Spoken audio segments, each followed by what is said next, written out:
നാഥന്റെ ഭവനത്തിലേക്ക് ആത്മയാത്ര പോകാൻ ആഗ്രഹിക്കുന്ന സ്വദേശത്തും വിദേശത്തുമുള്ള പ്രിയപ്പെട്ടവരെ ഞങ്ങൾ സ്വാഗതം ചെയ്തു.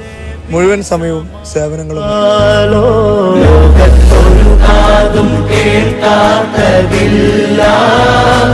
എന്റെ പ്രിയരാം ഹബീബിന്റെ നാമം കാലം മറക്കാത്ത വചനങ്ങളെല്ലാം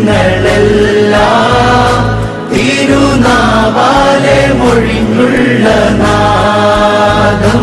മണ്ണിൽ ഇനിയില്ല ഇതുപോലൊരാളും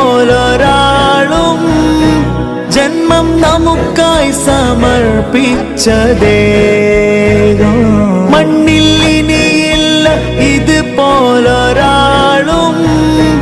ജന്മം നമുക്കായി സമർപ്പിച്ചതേ.